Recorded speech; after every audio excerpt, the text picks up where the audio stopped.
სურამს რო უწეს ივანემ და ზურაბამ გზაზე მაგათ შემოხვდათ ერთი კეთილი მოხუცებული კაცი, რომლის მსგავსი ადამიანებიც ერეკლეს დროებაში ქვეყნის მთავარ საყრდენს წარმოადგენდნენ. ეს იყო ქაიხოსრო მურვანიშვილი, რომელსაც მიწები ჰქონდა სურამში და მემამულე იყო და რა თქმა უნდა გაიხარა ივანეს ნახვით და ზურაბაც იქვე თავისი ოხუნჯობებით იყო. მურვანიშვილმა სახლში წაიყვანა რა თქმა უნდა იპოდიაკვანი და მისი მეგზური და სუფრა გაუშალა. სუფრაზე მოიტანეს სამარხო საჭმელიც და ჩვეულებრივ სახსნილო საჭმელიც. 4-შაბათ დღე იყო და ეხლა რა ქვია სასულიერო პირს რა თქმა უნდა. მაგრამ ეს ის დრო არ იყო, როცა მარტო სასულიერო პირები მარხულობდნენ და ივანეს გაუკვირდა, რომ ნორმანიშვილი მიადგა სახსნილოს და კარგა მადიანად მიირთმევდა. კითხა რა საშვებია, რატო არ ღვეფო ხსნილზე რატო ხარ? იმან თქვა მეო თათარშიო დიდ ხანს ვარო ნამსახურიო და იმათი თავაზითო და ისინი ვარ შემეწუხებია იმათანო სახსნილოსო ჭამდიო და ეხა ვეღარ გადავეჩვიო უკვე მოხუცი კაცი ვარ.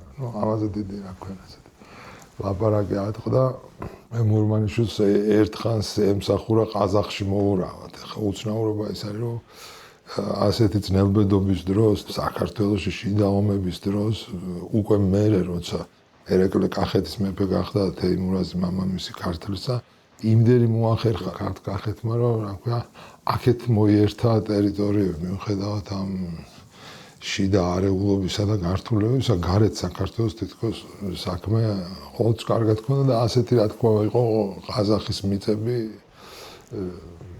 სადაც რა თქმა მე ხანობა გაამოქმნა თეიმურაზმა და მოურავებს ნიშნავდა. ეს ახლა ერთი მხრივ იყო რომ საქართველოში არაქართული მოსახლეობა იზრდებოდა, მეორე მხრივ კიდე კარგი იყო, იმიტომ რომ მეტი დაცულობა იყო ქართლის გულისთვის და თბილისისთვის, იმიტომ რომ უკვე საზღვარი გადიოდა ახსდაფაზე მდინარეზე, მაგრამ იქ მაინც რა ქვია ყოველთვის საჭირო იყო რა ქვია, ასე რომ თქვა ქართული მართვა და ამიტომ მოურავები ინიშნებოდა. ასეთ მოურავად ემსახურა სწორედ ქაიხოსრო მურვანიშვილს, მაგრამ ამ კაცის რა ქვია ცხოვრებაში მთავარი ეს თანამდებობა არ იყო.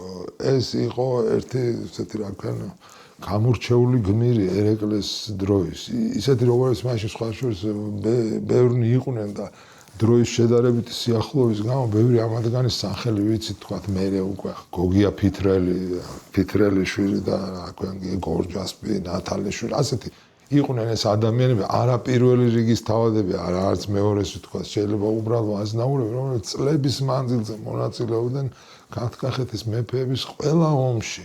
ქონდათ ნანახი უამრავი უბედურება, ჩაედინათ მრავალი გმირობა, ხა მაშინ საქართველოში სამხედრო არც წოდებები იყო, არც ორდენები იყო, არც არაფერი, მაგრამ აი ეს დღევანდელი იმით რომ მოვთვალოთ, აი ქაიხოსრო იყო ალბათ ერთ-ერთი ყველაზე გამორჩეული, რა ქვია, ვეტერანი იქნებოდა და გმირის რამდენიმე ორდენი იქნებოდა დღევანდელი დრო რო ყოფილიყო.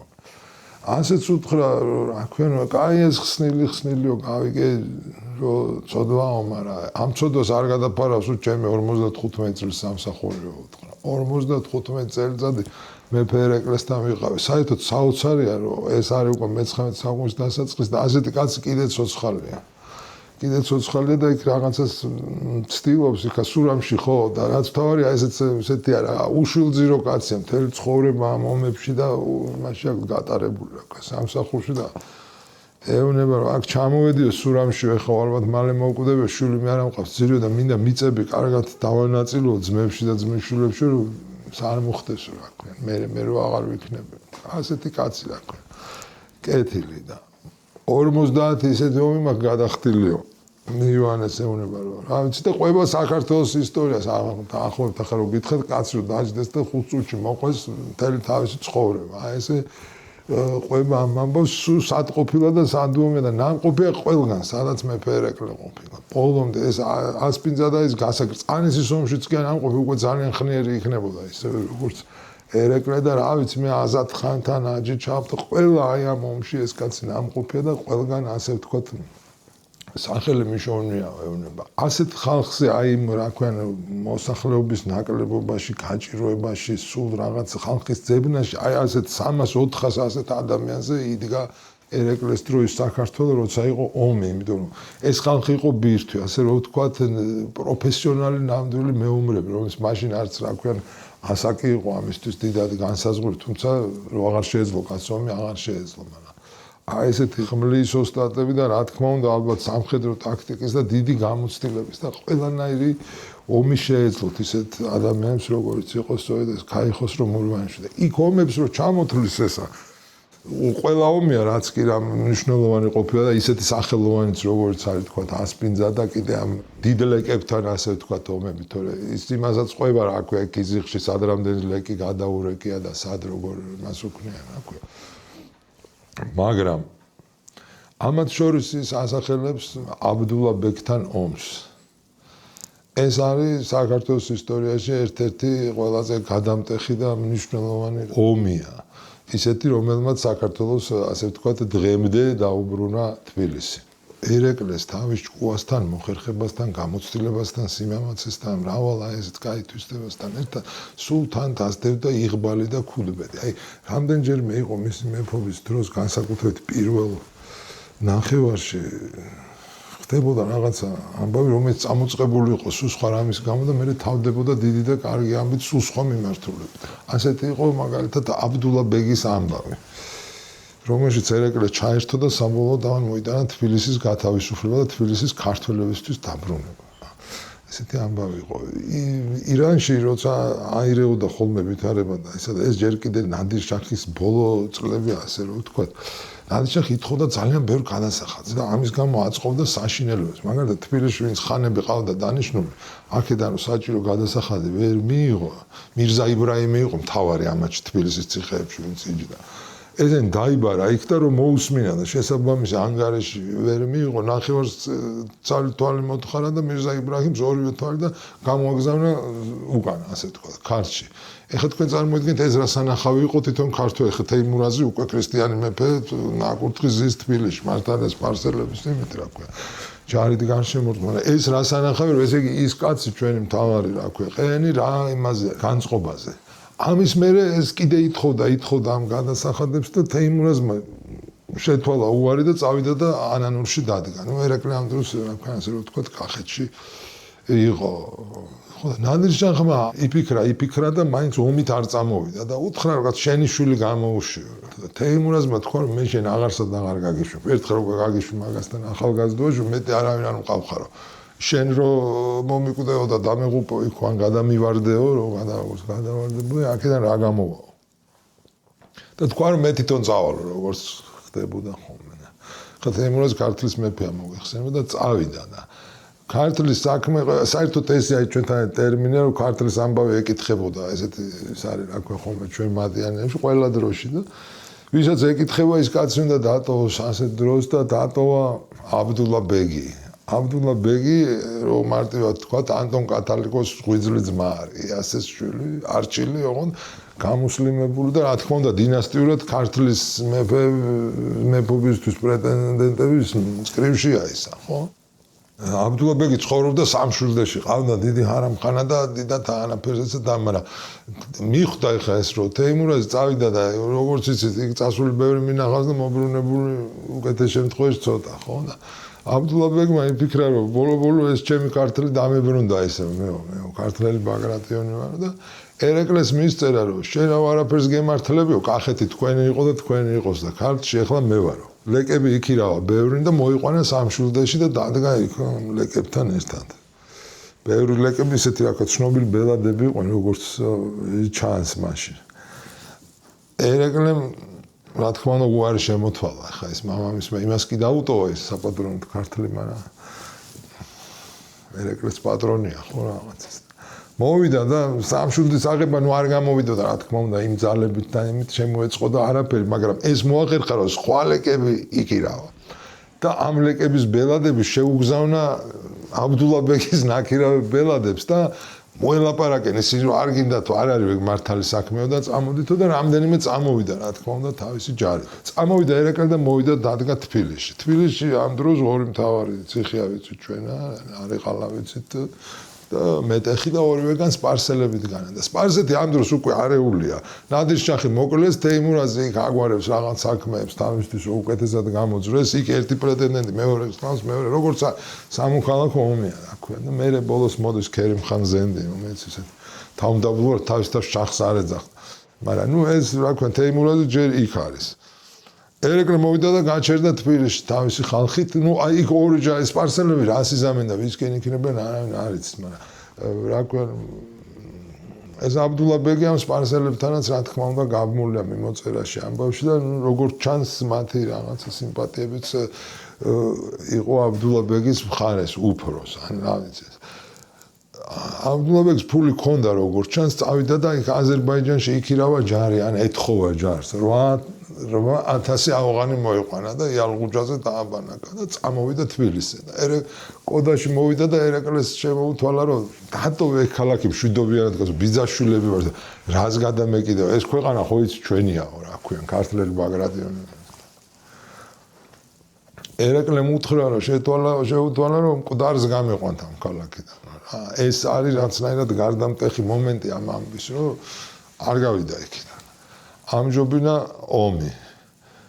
ომი მოხდა ეხლა რომ ჩვენი სოლოლაკია იმის თავზე სოლოლაკის მთებზე რა ქვია ეს იყო რა ქვია რომ ძნელად საომარი ადგილი იყო და საკმაოდ ესეთი რა ქვია ჯაგიანი და ასე რომ ვთქვათ კლიმატი კარგი არ აქონდა ხო და იმარჯვეს რა თქმა უნდა ქართველებმა და გაყარეს ავღანელები და კიდევ მიაღუჯამდეს დიესო როგორც ჩანს აბდულა ბეგი ახლა წამოვიდა და ისევ დადგა რა ქვია სამშვილდეში იმიტომ რომ ჯარი გაუნადგურდა და აფერი მაგრამ აი ეს მომენტია ზუსტად საინტერესო რომ ერეკლემ გადაწყვიტა რომ აიღოს თბილისი რახან აქვს ფორმალური მიზეზი რომ ამ სპარსელების იმასთან კავშირის გამო და დასწყო ნარი ყალაზე დასწყო მაგრამ კლდის უბანი ხო იცით აი იქიდან უტევდა და ვერ შედიოდა ძალიან ეხმარებოდა მთელი თბილისი, მთელი მოსახლეობა. ანუ ამ ორი მასში დგას ორ ციხეში, ორი გარნიზონი და ქვემოთ არის მოსახლეობა და უტევს. ზარბაზნები ვერ აყენებდა, რა ზარბაზნებიც მაგას ჰქონდა ისეთ ზიანს და გააკეთა შთამბეჭდავი ნაბიჯი. გორში ყოფილიყო ერთი დიდი ზარბაზანი და ეს ზარბაზანი ხარებით წამოიღეს გორიდან და თან ერეკლე მიეშმაკა. აქედან კი არ მივიდა ზემოთ თაბორის მხრიდან, იმას ერქვა თაბორის კოშკი. და ძველი კოშკი იდგა ერთი და მიაყენა იმას ეს უზარმაზარი ზარბაზანი 60 ლიტრიან ყუმბარებს ის რო დავასე და დასწყო და გვარიანად დააზიანა დაბზარა დაანგრია და ქართველები შეესიან პირველი ავარდა თუ არა ვცდები თბილისელი მოქალაქე შავერდა ღებრიშვილი ესეთი კაცი და ისეთი სივიწრო იყო რომ ხმალი ვერ ამოიღო და მუშტებით ჩხუბობდნენ ამ კოშკის აღების დროს და გადმოაგდეს იქიდან ვერ გადმოაგდეს ძიმედ დააჭრენ მე ერეკლე იმას ბევრი რამე აჩუქა ერეკლე ერთი გავარდა თბილისიდან მიეწია ლეკებს აბდულა ბეგის უკონტროლო ლეკებს რომელიც ქალში დაქროდნენ აქეთ-იქით და მე სასწრაფოდ მოbrunდა და შეუდია მეტეხს და აიღო და ასე დამთავრდა ეს ამბავი თბილისი ასე დარჩა საქართველოს საბოლოოდ რა ქვია ეს იყო აი ხნის წინ მე 2 საუკუნე ნახევრის და მეტის წინ კიდე ხო და ეს ჩვენი კაიხოსრო მურმანიშვილი ასეთ ამბებში იყო ნამყოფი ასე ნაუმარი ასე დამსახურებული და რა ვქნა ხო მარხვას ვერ ვიჭერ ისიც ჩემი ბრალი არ არის მეფემ დამნიშნა იქო და ეს მისი პასუხი არის საოცარი თათრების თავაზითო მარხვა ვერ დავიჭირეო რა ქვია ეს უცნაურია და გვაჩვენებს დროის ერთგვარ სურნელს ერეკლეს დროის საქართველო იყო ძალიან ინტერნაციონალური მიუხედავად ასეთი რა ქვია უბედურებისა და ერთი და იგივე ერის ხალხი თამტერი შეიძლება და ყოფილიყო და თან მოყარեց რა ხო და კაიხოს რომ უთხრა რა მიხსნის ამ ცოდვისგან რა მიხსნისო და ახლა იოანეს არაფერი შეუკადრია ეს დაგალმასოთ იყო მაგრამ ზურაბა ხო ასეთი საქმეებისთვის იყო და უთხრა რომ ბატონო შენ ხუნალთესველი კაცი არ აღარ ფქვილი არ გექნებოდა ერთი კაი ხალიჩა გვაჩუქე მონასტრისთვის რა თქმა უნდა აჩუქა ეს წამოვიდნენ მე იქიდან ამ ხალიჩით და მურმანიშვილმა უთხრა რომ მინდა მეგობარი იყო ჩემი იოანეს უთხრა თბილი კაცი იყო მოხუცი და აკოცავ ეს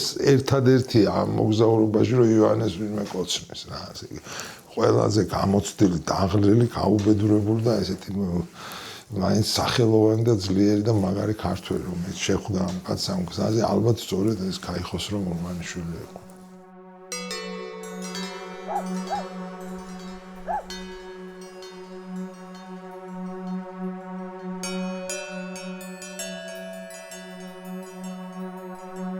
ივანეს ძალიან სახალისოდ დაურჩა ეს, რა ქვია, გაიხოს რომ მორვანიშვილთან შეხვედრა, მით უმეტეს ეს ძველი ვეტერანი, რა ქვია, ერეკლეს ომების ძალიან ენაწყლიანი კაცი გამოდგა და რა ქვია, ეხალისებოდა კიდეც ამის გახსენება და მოყოლა და თავის დამსახურებებზე ლაპარაკი. კარგად, რა თქმა უნდა, კეთილად, მაგრამ ივანეს შეხვდა სხვანაირი კაციც, სხვანაირი ვეტერანიც, რა ქვია, მარტყოფში რომ მივიდა იქ მოურავად დახვდა, ასევე მოხუცებული ძველი მეომარი, დახეიბრებული ომებში, რა ქვია, ზალზურაბიშვილი და მისი წარსულის შესახებ რომ იცოდა ივანეს მოუნდა, რომ აილაპარაკებინა ეს კაცი და უთხრა რომ შენ რომ 100 ომში ხარ მონაწილეობ. მორვანიშვილი იყო 50-ში რა. მოგვიყევი რამე, აქა ყოფილხარ, იქა ყოფილხარ, იქა ყოფილ. ივან უთხრა რომ მე მგონი ეგ სალაპარაკო არ არის, ხა ხო ყველას თავისი ეს არის.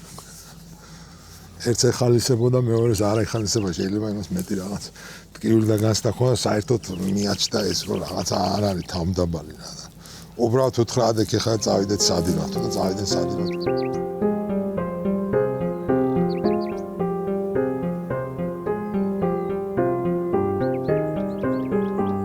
ქსნის საერისთავოში მოგზაურობის შემდეგ ივანემ და ზურაბამ უწიეს საამილახვროს და მოვიდნენ ჭაღაში ამილახვრების ძველ სახლში, სადაც კარგი მიღება ეიმედებოდათ.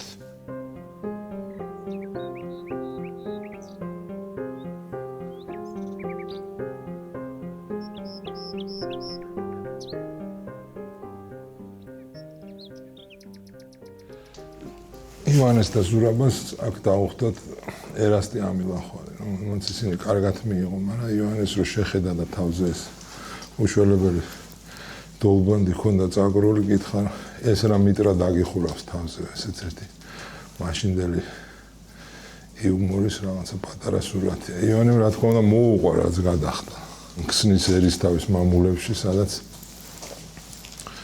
ის და ზურაბა დილისკენ მივიდნენ და ერთ ქურივ ქალთან გაჩერდნენ, თუმცა იქ ისე იყო საქმე, რომ ვერც ვერაფერს დაეხმარებოდა ეს ქალი თავისი გასჭირვებოდა და რაღაც და მალევე მაგათთან მოვიდა იქავე მეჯვრისხეველი მღვდელი და უთხრა რომ ამ ქრივ ოხერთან ვაბარანს აკეთებთ, წამოდითო და გიმას მიზღლებთ. და წააყვნენ გზაში ამ მღვდელთან რომ მიდიოდნენ სახლში, უცბად გამოქუსდა საიდან ერთ-ერთი ქსნის ერისთავის ოჯახიდან ერთ-ერთი ალბათ ახალგაზრდა კომბლით ცხენდა პირდაპირ თავშის თხლიშა ეს კომბალი ივანეს. ხვათახეველი წინამძღვარი დოსითეოსი იმ დროს ქსნის ერისთავის მტერი იყო. ამიტომ იმ ერისთავმა ჩათვალა რომ დოსითეოსს კიდევ გამოუგზავნია თავისი ვიღაც კაცი რომ სოფელში იქადაგოს რა ქვია ქსნის ერისთავების წინააღმდეგ.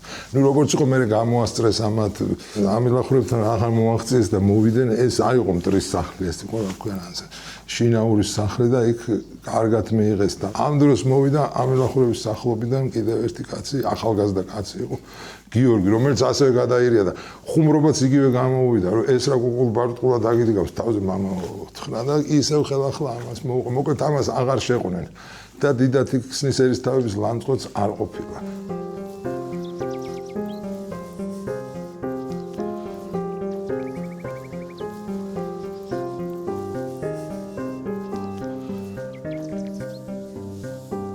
მოკლედ ამილახვრებთან ვახშამზე დიდი ჭკვიანური ლაპარაკი ატყდა რა. ეს ახალგაზრდა გიორგი ამილახვარი დიდი ხიფათიანი კაცი ყოფილა, რბილად რო ვთქვათ ესე. მეზობლებს გადაკიდებულია, მარტო მეზობლებს კი არა, საერთოდ ყველასო და სახლი კაცებს და მთელ ამ გვარში არავის ელაპარაკება და თურმე ამას მზედმეტი სახელი ქონია ამ გიორგი ამილახვარის გოდა. და ეს სახელი რაღაცა სხვანაირად გაისმა, იქ იმიტომ რომ ყოფილა სხვა კაციც მაშინ იქ ქართლში ამ ზედმეტი სახელით ტყვეთ ამ სყიდველი, მკვლელი, დამცემი და ასე შემდეგ რა ქვია. ოსი იყო, ახლა იქ დიდად ნიშნობა არ აქვს, სადავრო იყო, არც ხვები აკლებდნენ. ივანემ უთხრა, რომ აი მაგიტომაც დაგერქვა იქ სახელი, რადგან გიორგის ეწყინა რა, რომ რახან ვიღაცა მკვლელიაო და მე სახში ამ სახელს მეძახიან რა აქედან ეს. ნუ იქ წაიდა ლაპარაკი რაღაც ქვეცნობი ერზე და იმას და ყოველ შემთხვევაში დაარიგა. ჭკუა როგორ უნდა მოიქცეს, იმან რა გაიგო აქედან და რა დაიმახსოვრა, მე ჩვენ აღარ ვიცით ისინი ამილახვრებთან აღარ მოbrunებულან, მაგრამ საინტერესო ეს არის, ამ გოდას მქონდა დიდი ინტერესი თავისი გვარის ისტორიის და საერთოდ იმ გარემოში, სადაც ის მართველობს და არის, აინტერესებდა ეს ამბები, როგორც ყველა ესეთ კაცს, რომელსაც თქვა, ნაკლებად მიუწვდება წიგზე ხელი, ხო? ხა ამილახურები ისედაც სხვაგვარია და მთელი ეს მე-18 საუკუნე მაგათი ნიშნის ქვეშ გადის. მაგრამ ამა დაინტერესებდა საიდან მივიღეთ ეს ამდენი მიწებიო ჩვენა. გითხრა რომ და ნუ რა თქმა უნდა იმან მოუყვა ცნობილი ისტორია, იმიტომ რომ იოთამ ზედგენიძემ სული დაასდო მეფისათვის. ეს არის ცნობილი ამბავი, რომელიც ქართული ყველამ ვიცით ჩვენ, როცა იოთამ ზედგენიძე ჩაწვა მეფე გიორგი მერვეს საწოლში, როცა მას ვერ დააჯერა, რომ კულელები უნდა მოსულიყვნენ და მე კულელები მოვიდნენ. ამიტომაც თქვენ მიიღეთო არა მარტო სყვილოს ციხეო, არამედ გორიო, გორის ჯვარიო და ჩამოუთვალა ეს მიწები. ხა წიგნი ეს ხუმარ სწავლა ისეთი რამეა საერთოდ, რომ მარტო იმისთვის კი არა თქვათ, რომ ამბები და რაღაც წაიკითხო, საინტერესო იმით, როგორი ისტორიული მეხსიერება აქვთ ქართველებს. მაშინ აი ხა დღეს ჩვენ სულ სხვა ისტორიული მეხსიერება აქვთ. აი იმათ აქვთ სულ სხვანაირი. ამილახურების ამ ინტერესიანობაზე უნდა ვთქვათ, რომ მანამდე სანამ აი მეჯურის ხევში გალახავდნენ იოანეს, იმან ხო გორში გამოიარა და გორში დახვდათ ერთი ამილახვარი გორიც ასე ვთქვათ მათი იყო და იქ რაღაც როგორც წესი იყო სახუმარო ლაპარაკი, იმიტომ რომ ეს ზურაბა რომელიც მას თან დევდა, მოგეხსენებათ ესეთი ხუმარასავით, მასხარასავით კაცია და ეს ცნობილი პერსონაჟია საერთოდ ლიტერატურაში ხო და იმ ამილახორმა უთხრა ესეთი რაღაცა რომ ეს გიჟიო რაც წამოგიყოლებიაო თან ესე მე ვიცი რომ შენ ჭკვიანი ნასწავლი კაცი ხარ აუცილებლად გიჟი გჭირდებაო რომ ჭკვიანი გამოჩნდეო რაღაცა ესეთი ბევრი ესეთი მომენტები მაგრამ ამ გორელ ამილახორს აინტერესებდა რა არის თქვათ სწავლა და ხელოვნება რას ნიშნავს ეს ყველაფერი იმ არეულ მძიმე და რა ქვია საშიშ დროში სწავლა არის ცხადი მცნობელობა ჭეშმარიტებისა, განმანათლებელი გულისხმიერყოფისა, უბიწო მხიარულება ცხოვრებასა შინა, ქება ჭაბუკისა და შესაყრდნობელი მოხუცებულისა, ნუგეშის მცემელი უბედობისა, ხოლო ბედნიერებასა შინა განმაშვენებელი.